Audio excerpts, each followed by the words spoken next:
select खालामदो अबे मोनसे नायनानै बांसिन अबे मिलायदों अबे नाम्बारजों अबे बांसिन मिलायदों दैया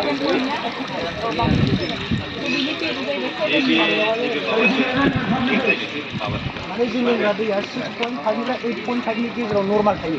जुदि आप टु गोजौआव थाङोबा 7 नि गेजेरावबा बियो खारदैया खम जाबाय एसिड आखौ फैबाय आरो बे जाबाय लास्ट पेरामिटार जुदि दैयाव बेक्टेरिया दङबा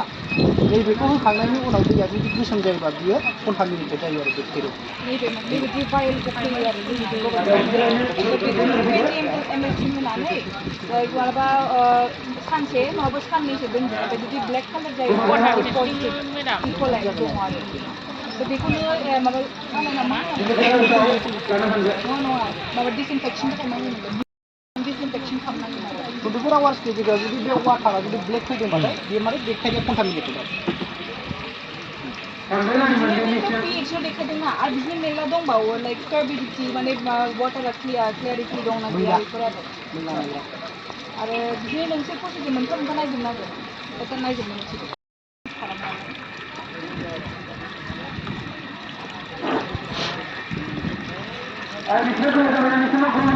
टेनेबल मार्कखौ नायजोब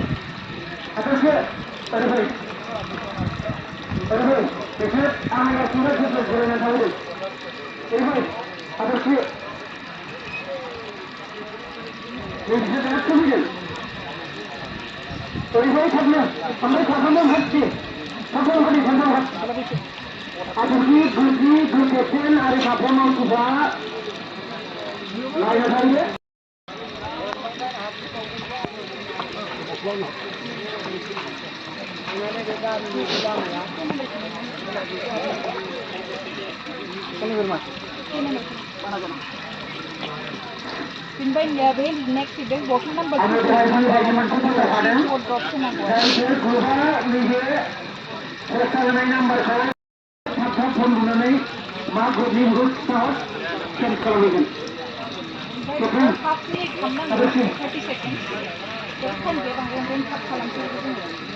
तो बिनि उनावहाय बिदि जाखांनायनि उनाव बटल नम्बर 3 जों जोङो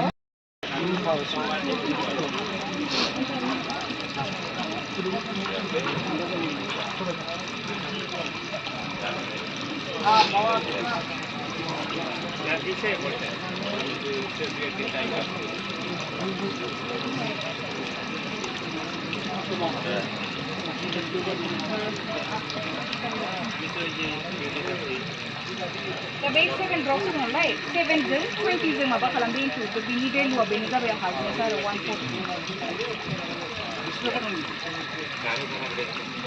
तो बे जाबाय मोनसे हार्डनेसनि माबा ओमफ्राय हार्डनेसआ एक्सेप्टेबल गुबुन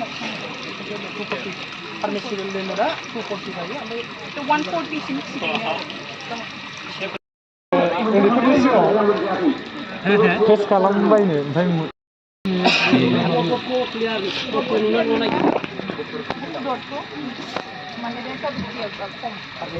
बिनि रेटिंआ नैबे दंखायो बेखौनो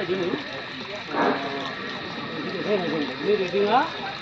55 50 एनपिनि गेजेराव गैया अब्ला बियो सेफ बे दैया गुबुंले गैया